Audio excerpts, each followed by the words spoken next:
자, 오늘도 말씀을 통해서 같이 함께 은혜를 나누겠습니다. 매년 부활주의를 맞이하지만은 코로나 이후에 또 계속해서 우리가 자유롭게 기쁨의 절기를 맞이할 수 있게 된 거 너무나도 감사하게 생각하고요.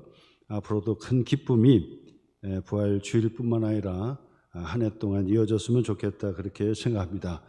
주님의 부활의 절기, 바로 부활의 주일은 주님의 탄생 기념하는 성탄절과 함께 기쁨의 절기다, 그렇게 말씀을 드릴 수 있습니다. 그러므로 모두가 기뻐하고 큰 기쁨이 우리의 심령뿐 아니라 우리의 가정에도 넘치고, 교회는 말할 것도 없고 우리의 주변에도 큰 기쁨이 전달이 되어서 함께 기뻐하는 하나님의 축복이 회복이 되는 역사가 있기를 주님의 이름으로 축복을 드립니다.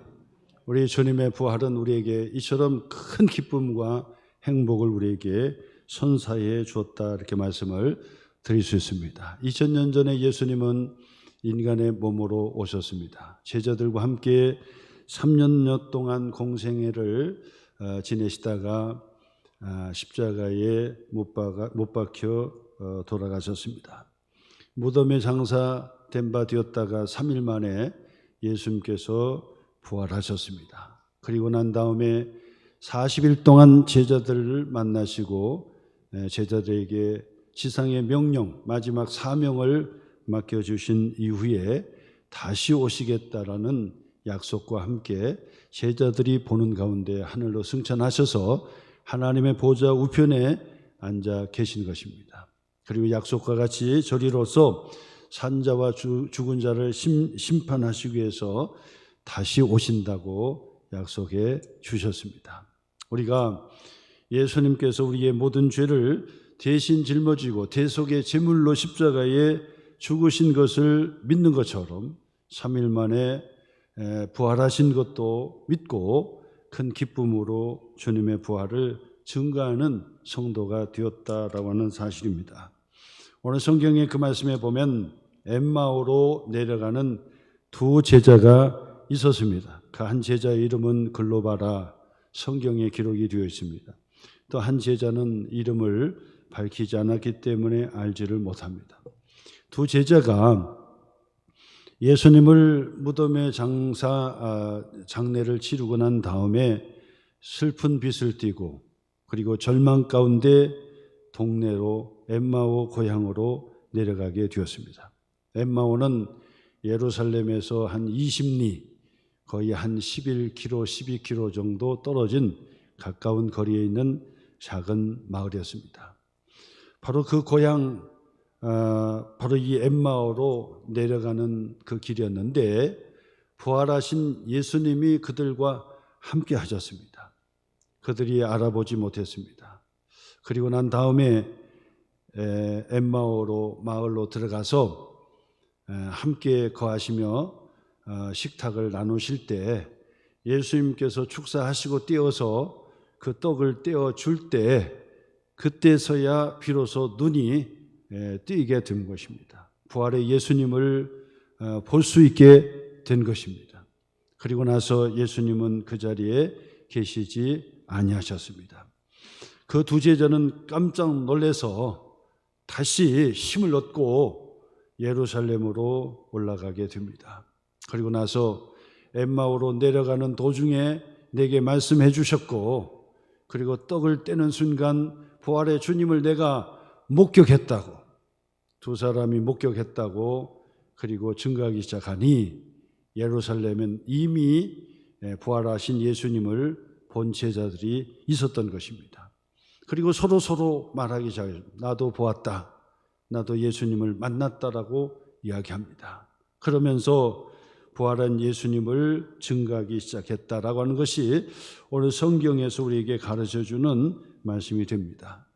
바로 이 말씀을 중심으로 해서 매년 우리가 기쁨의 절기, 부활의 절기를 맞이하면서 그 의미가 무엇인가, 부활의 의미가 무엇인지 몇 가지로 함께 생각해 보려고 합니다. 그 첫째로는 부활은 바로 하나님께서 우리에게 약속하신 대로 성취해 주신 예수님께서 예언하신 대로 이루어 주신 바로 부활의 사건이었다라고 하는 것입니다. 그러므로 첫 번째 부활은 바로 하나님의 신실하심 그리고 예수님의 신실하심이 드러난 사건이다라고 하는 것입니다. 누가복음 24장 25절 27절의 말씀에서도 예수님께서 이르시되 미련하고 선지자들이 말한 모든 것을 마음에 더디 믿는 자들이여 그리스도 예수가 이런 고난을 받고 자기의 영광에 들어가야 할 것이 아니냐 하시고 이에 모세와 모든 선지자의 글로 시작하여 모든 성경에 쓴 바 자기 자신 예수님에 관한 것을 자세히 설명하시니라 그랬어요. 그 이야기는 성경에 바로 이 선지자들이 예언하신 대로 십자가에 죽으시고 3일 만에 부활하셨다라고 하는 것을 가르쳐 주신 것이고 예수님께서 제자들에게 약속하신 대로 부활하실 것을 약속하신 대로 예수님께서 부활하셨다라고 하는 사실을 그들에게 가르쳐 주었다라고 하는 얘기입니다. 이처럼 예수님의 부활은 하나님 아버지의 신실하심을 우리에게 가르쳐 주시는 사건이다라고 하는 것입니다. 하나님의 신실함을 다시 한번 믿을진데 그의 모든 말씀, 성경 66권의 말씀이 다 신실된 기록의 말씀이라는 사실을 믿어야 한다는 것입니다. 예수님께서 약속하신 대로 다시 오실 것도 우리가 믿어야 한다는 것입니다. 왜냐하면 신실함의 사건을 우리에게 보여주셨기 때문에 그렇습니다. 성경이 언약의 말씀이라 그러죠. 언약에 있어서는 중요한 두 가지 덕목이 있다고 제가 계속해서 말씀을 드렸습니다. 언약의 말씀입니다. 약속의 말씀입니다. 약속의 말씀, 언약, 약속에는 두 가지의 덕목이 반드시 필요한데 그 첫째는 약속을 지킬 수 있는 능력이 있느냐, 두 번째로는 그 약속을 신실하게 이행할 수 있는 신실함을 보장할 수 있느냐, 이 두 가지가 덕목이에요. 하나님의 이 언약의 그 말씀을 우리가 믿고 신앙생활을 한다고 한다면 이 두 가지를 보셔야 되는, 전능하시냐, 그 언약을 반드시 이뤄낼 수 있는 능력이 있느냐, 또한 신실함을 우리에게 보여줬느냐라고 하는 것입니다. 하나님의 전능하심을 믿을진데 부활의 사건을 통해서 하나님의 신실함을 다시 한번 확신하게 되는 겁니다. 그러므로 우리의 믿음은 하나님께 영광이 되는 것이고 반드시 그 믿음의 약속의 복을 받는다는 사실을 우리에게 가르쳐 주는 것입니다. 그러므로 부활의 주일은 하나님의 신실하심에 대한 기쁨과 감사와 그리고 또한 우리의 믿음에 대한 인내를 가지고 꿋꿋하게 신앙생활을 해야 되는 것을 우리에게 가르쳐주는 말씀이 됩니다. 하나님의 신실하심을 늘 회복하는 저와 여러분 되시기를 주님의 이름으로 축원합니다. 인생을 살다 보면요, 믿을 사람이 없어요. 세상에 믿을 것이 없어요. 우리가 사랑하고 그냥 믿어주고 그냥 사랑의 대상이 될 뿐이지 믿음의 대상이 되지 못해요. 왜냐하면 믿을 수가 없기 때문에. 그러나 하나님이시고 예수님이신 바로 이 부활의 사건을 통해서 우리에게 신실함을 보여줬기 때문에 우리는 하나님만 믿는 것이고 예수 그리스도의 믿음으로만 사는 줄 믿으시기를 주님의 이름으로 축원합니다. 그러므로 의인은 믿음으로 말미암아 살리라. 믿음으로 살리라. 하나님만이 우리의 믿음의 대상이시다라고 하는 사실을 다시 한번 확신하는 축복의 시간이 되시기를 주님의 이름으로 축원합니다. 두 번째로는 예수님의 부활은 하나님께서 우리에게 베푸신 사랑, 특별히 용서의 사건이었다라고 하는 것입니다. 용서의 사건이었다는 것입니다. 예수님께서 십자가에 죽으시고 무덤에 장사된 바 되었다가 3일 만에 부활하신 것은 하나님께서 우리에게 우리의 죄를 용서해 주시기 위하여 대속의 제물로 십자가에 죽게 하셨고 그것을 확신시켜 주시기 위하여 3일 만에 예수님을 일으켜 부활케 하신 것입니다. 그러므로 예수님의 부활은 나의 죄 문제가 완전히 용서되었다는 것을 가르쳐 주시는 말씀이 되는 것입니다.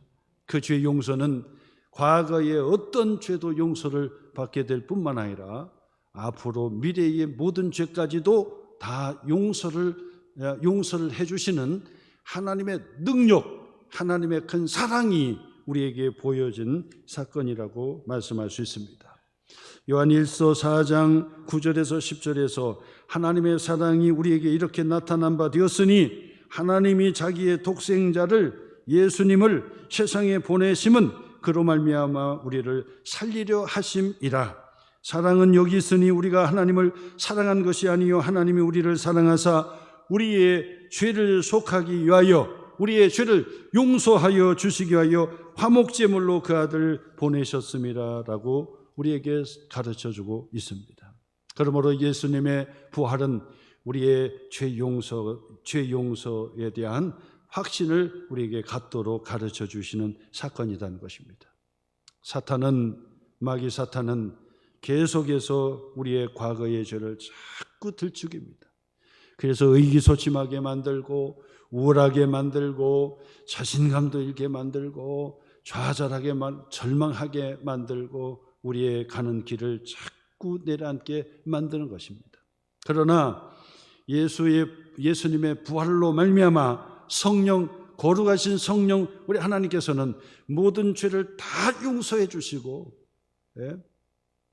그리고 강하고 담대한 믿음으로 세상을 살아갈 수 있도록 우리에게 북돋아 주신다는 사실입니다.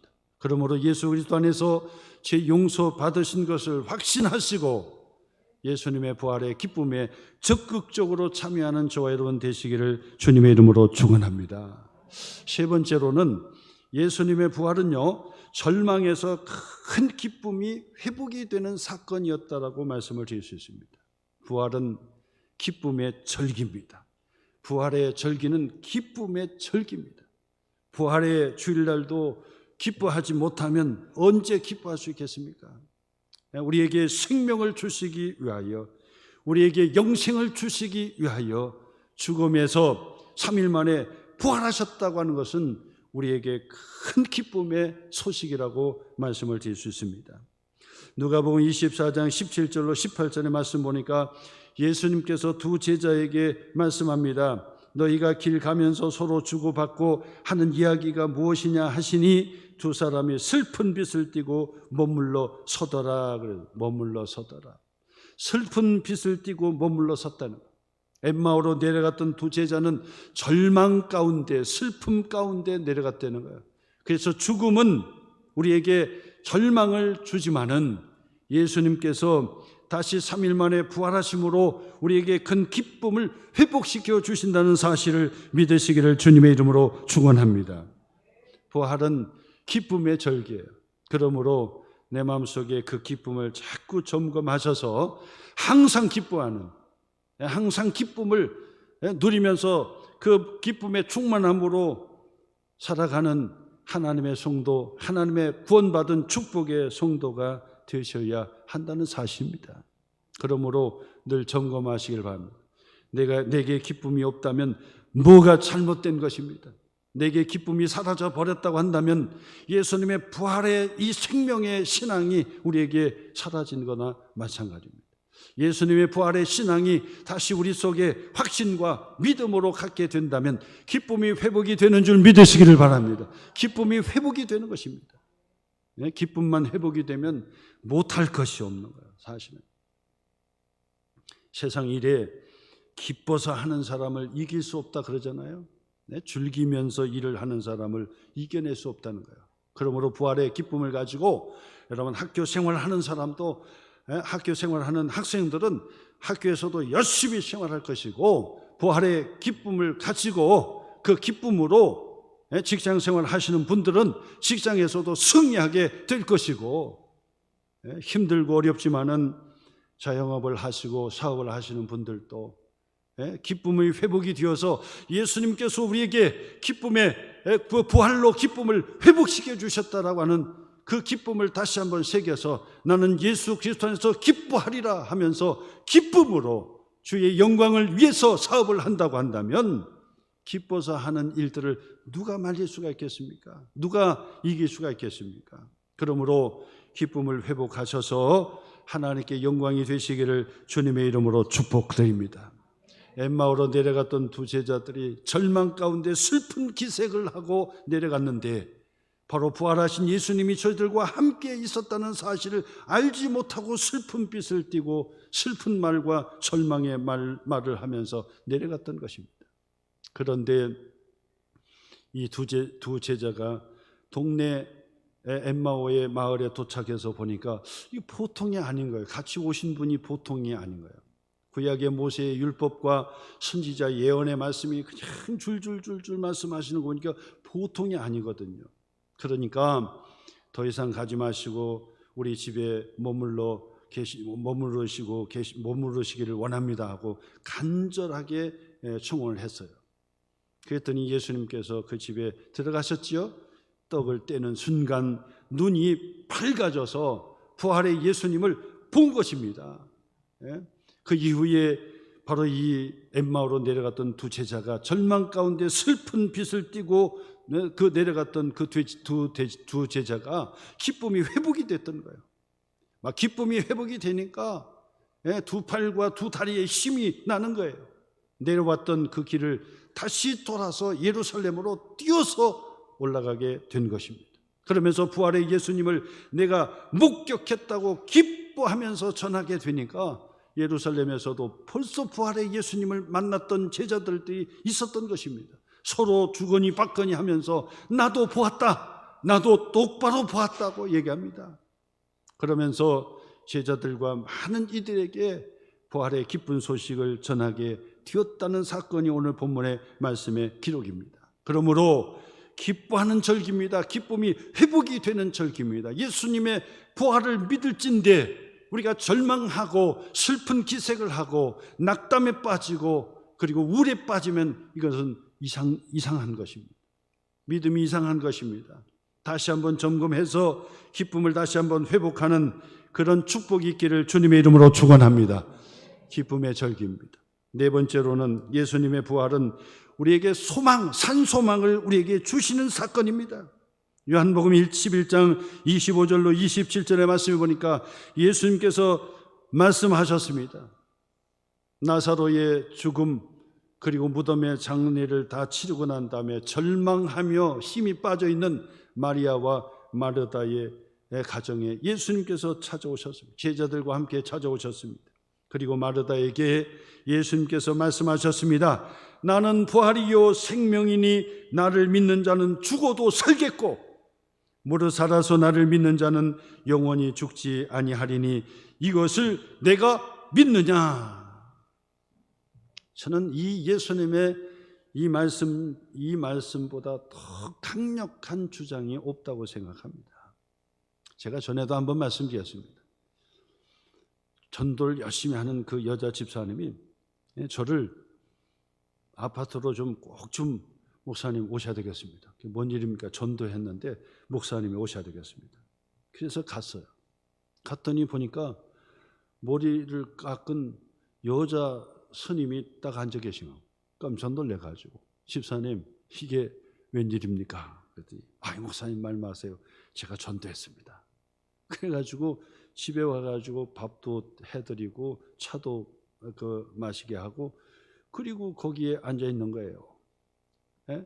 그래서 제가 어떻게 합니까? 얘기하기 시작했죠.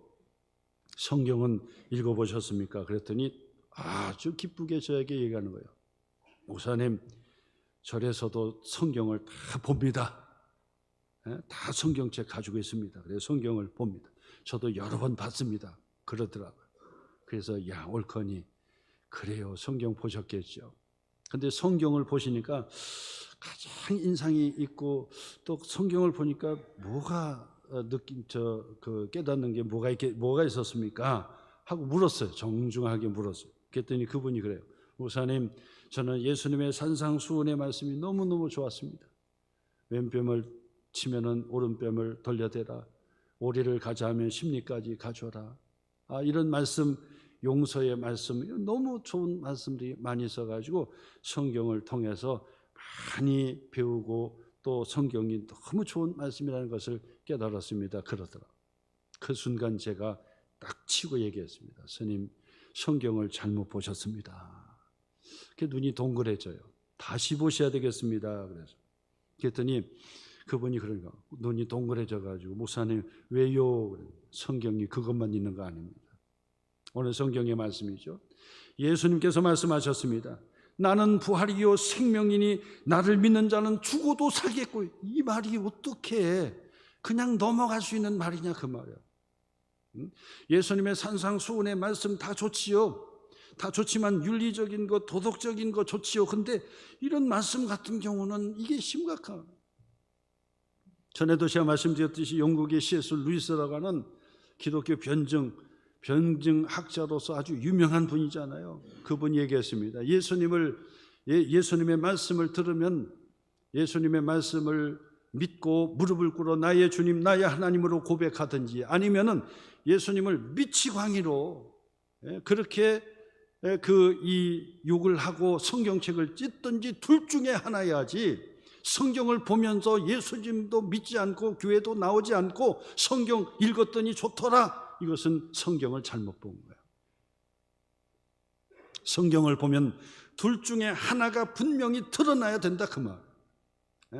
예수님을 미치광이로 사기꾼으로 그렇게 하고 성경을 찢어버리든지, 아니면 성경을 보고 바로 이런 구절이 있으면 이걸 가지고 씨름해야지요. 나는 부활이요 생명이니 나를 믿는 자는 죽어도 살겠고 무릇 살아서 나를 믿는 자는 영원히 죽지 아니라라고 하시는 이 예수님의 말씀이 도대체 무슨 말씀이냐. 부활의 예수님을 믿는다고 하는 것은 산소망을 간직하는 것입니다. 죽어도 살고 살아서 믿는 자는 영원히 죽지 아니하리라고 하시는 예수님의 그 말씀이 바로 예수님 당신이 십자가에 죽으시고 무덤에 장사된 바 되었다가 3일 만에 부활하심으로 우리에게 확증시켜 주시고 산소망으로 우리에게 가르쳐 주신 말씀입니다. 부활절을 맞이하면 그 스님들도 서로 종교 간에 화해하자고 와가지고 예배 드리고요. 그 다음에 석가모니 탄생일이면은 또 이 진보적인 그 목사님들이 바로 이 절에 가가지고 같이 또 교제도 나누고 화환도 서로 나눈다 그래요. 상당히 좋은 의미가 있는 거죠. 근데 이상하잖아요. 부활은 바로 엄청난 사건을 지금 이야기하고 있는데 와서 앉아 있고 그냥 행사만 치르는 그 부활절이 아니지 않습니까? 아까 말씀드렸던 대로 이것이 사실이라면 다 모든 것을 버리고 예수님을 나의 주님, 나의 하나님으로 고백하고 산 소망을 가지고 살든지, 아니면은 대적을 하든지 둘 중에 하나야 되는데 대적도 안 하고 믿지도 않고 이상한 거예요. 그렇지 않습니까? 이상하잖아요. 부활은 우리에게 산 소망을 주시는 사건이었다라고 하는 사실입니다. 다섯 번째로 예수님의 부활은 확신의 사건이었습니다. 확신의 사건이었습니다. 예수님께서 부활하셨다 믿는 사람들도 있었지만 당시 믿음이 없는 사람들은 아무리 얘기해주고 내가 보았다고 해도 믿지를 않아요. 마음이 완악해진 사람들은요 더더군다나 막 보고 뭐 해도 믿지를 않는 거예요. 그때나 지금이나 똑같습니다. 부활의 예수님이 우리 가운데 나타나 보여줘도 못 믿는 사람은 죽었다 깨나도 못 믿으니까. 우리가 예수님의 부활을 믿고 신앙한다고 하는 것은 하나님의 엄청난 축복과 선물을 받았음을 믿으시기를 주님의 이름으로 축원합니다. 예수님의 부활을 믿고 기뻐하면서 하나님께 예배를 드린다는 건 기적이에요. 바로 이 예배당에 오신 분들은 기적의 사람들인 줄 믿으시기를 바랍니다. 우리 같이 앞뒤 돌아보시면서 미소를 싹 지으면서, 백제의 미소요. 백제의 미소는 은근한 미소입니다. 아주 존경스러운, 그러면서도 기쁜 마음으로 같이 돌아보시면서 당신은 소중한 사람입니다. 같이 인사 나누겠습니다. 당신은 소중한 사람입니다. 할렐루야죠. 여기 오신 분들은 소중한 분들이에요. 진짜로. 이거는요, 공부 많이 한다고 예수 부활 믿는 거 아니에요. 공부 많이 한다고 믿는 게 아니에요. 예? 그래서 산에서 돌을 많이 닦는다고 또 예수 부활 믿고 신앙생활 하는 것도 아니고요. 예? 이거는 하나님께서 그냥 다 선택하시고 예정하셔서 그냥 아예 딱 주신 거예요. 우리에게. 너는 내 것이라 하시고 하나님의 자녀로 딱 못 박아 주신 거예요. 그렇기 때문에 나는 예수 그리스도 안에서 부활의 산 소망을 믿고 살아가는 하나님의 자녀가 되었다. 나는 예수 그리스도 안에서 죄 용서를 받았다. 확신을 갖는 거, 확신을. 예수님의 제자들 보세요. 예수님께서 겟세마네 동산에 기도하시다가 긴급 체포, 결박한 채로 대제사장의 뜰로 끌려갔습니다. 제자들이 그곳에서 뭔가 해보려고 했지만 더 이상 할 수가 없어서 나중에는 고향으로 다 도망가게 되었습니다. 빌라도의 법정까지 섰습니다. 그때는 나에게도 제자들에게도 무슨 화가 있을런지 몰라서 두려워 떨며 숨어서 고향으로 다 돌아갔던 때였습니다. 그런데 어느 순간 그들이 모여지기 시작했다는 거예요. 그 두려웠던 자들, 예수님을 모른다고 3번 부인했던 베드로, 바로 이런 제자들이 어느 순간 모여들기 시작했어요. 그리고 나서 그 모여들기 시작하는데 그들이 힘을 발휘하기 시작하는데 죽음을 무릅쓰고 예수님의 부활을 증거하기 시작하고 그 소식을 전하기 시작했고, 그리고 죽음을 무릅쓸 정도가 아니라 죽음을 맞이하면서도 그들이 예수님의 부활을 증거하는 자들이 되었어요. 왜 그랬을까요? 예수님의 부활을 실제로 목격하고 그의 손으로 만진 바가 되었기 때문에 그런 것입니다. 확신할 수 있었기 때문에 그런 것입니다. 예수님의 부활이 확실하게 믿었기 때문에 그들은 전에는 두려워 떨고 도망쳤던 비겁했던 자들이었지만은 이제는 확신 가운데 예수님의 부활을 증거하는 하나님의 사도들, 예수님의 제자들이 되었다는 사실입니다. 예수님의 부활은 제자들의 확신을 심어준 것입니다. 그러므로 부활의 주일, 우리는 신앙의 확신을 가지셔야 한다고 하는 사실입니다. 그냥 대충 종교 생활하는 것이 아니라 내가 예수님을 믿는다고 하는 것은 죽어도 살겠고, 다시 예수님의 부활의 첫 열매가 되신 것처럼 나 또한 예수님의 부활에 참여하는 자가 되어서 영원한 생명과 영생을 얻는다는 그 확신을 가지고 믿음 생활하는 것입니다.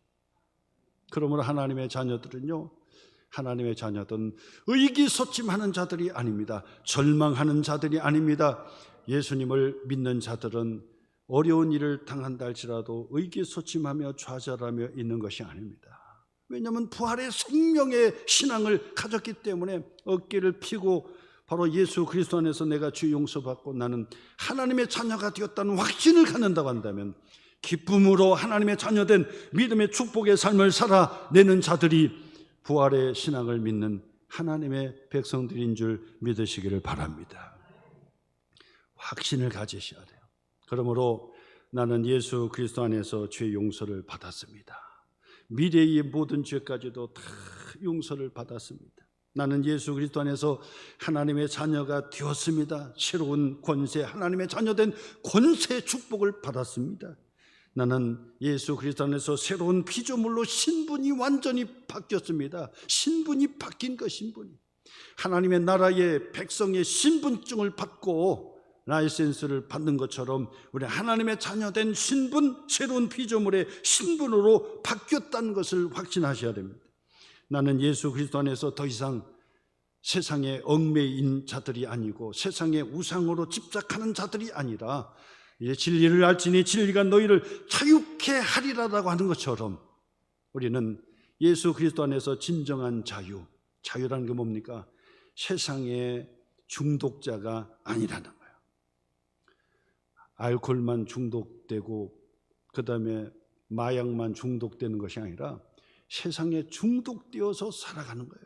그런데 우리는 자유인이 되었어요. 진리를 알지니 진리가 너희를 자유케 하리라. 그 자유는 세상에 집착하고 세상에 중독되지 않고 하나님의 은혜 가운데 살아가는 자가 되었다는 것입니다.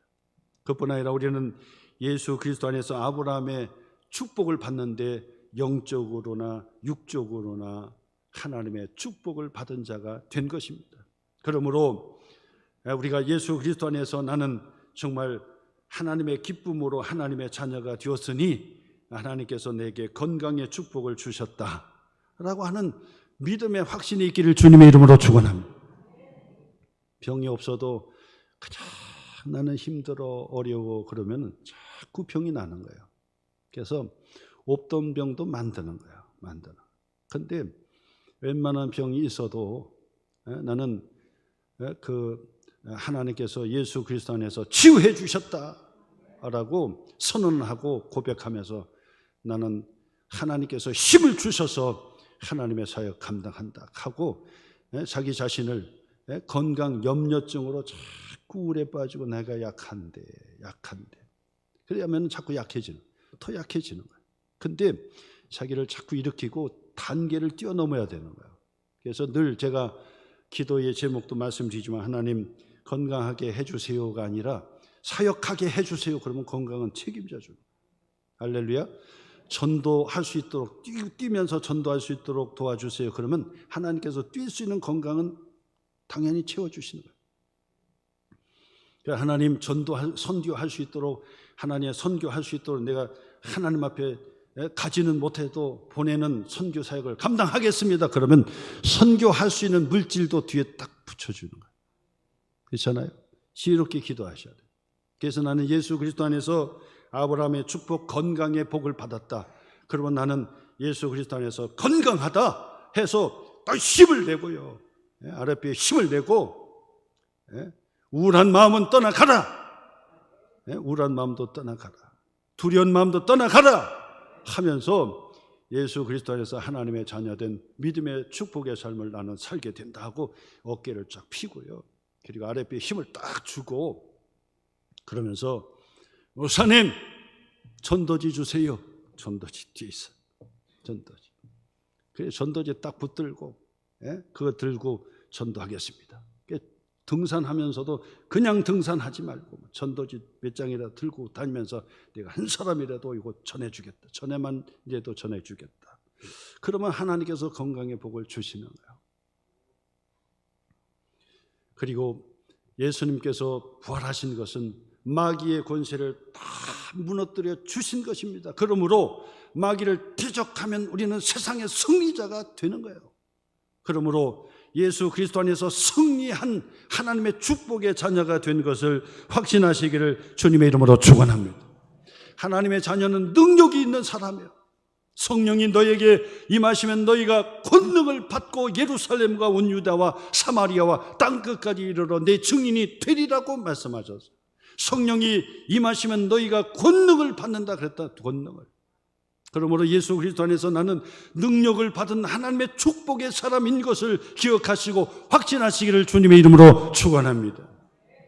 그래서 나는 하나님의 자녀된 능력을 내가 가지고 있다 해서 여러분 그 능력 발휘를 하셔야 돼요. 웬만해가지고 막 의기소침하고 안 된다 그러고 그냥 좌절하고 낙심하고 말이요.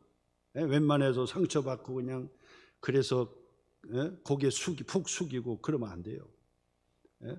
어깨를 그럴 때에서 어깨를 활짝 펴고 나는 예수 그리스도 안에서 죄 용서받고 하나님의 자녀가 되었다. 하나님의 자녀는 예수님의 능력으로 기도하면 하나님께서 응답해 주시고 문제 해결해 주시고 하나님의 축복을 우리에게 부어주신다. 전능하신 우리 하나님, 신실하신 하나님께서 반드시 그 약속을, 기도 응답의 약속을 반드시 응답해 주신다라고 하는 그런 확신을 가지시고요. 기대를 가지고 기도하시고 나가십니다. 그래서 우리 소망교회는 언제든지 봐도 우리 소망교회 출신들은 막 어깨를 활짝 펴고 기뻐하면서 막 출고하면서 손도 여기서 막 이렇게 놀리는 게 아니라 막 거기 손, 이 저 귀 이상 높여야 될 것 같아요. 귀 이상 높여야 돼. 그래서 막 뛰면서 우리 저 북한의 그 저 김정은 그분 위원장이 나타나면 막 이렇게 뛰더라고. 막 뛰어. 그렇게는 못할 만큼 여기까지는 올려야지. 여기서 아이고 이러면 안 된다. 다시 한번 해보시겠습니다. 앞뒤 돌아보시면서 우리 주님 부활하셨습니다. 같이 인사 나누겠습니다.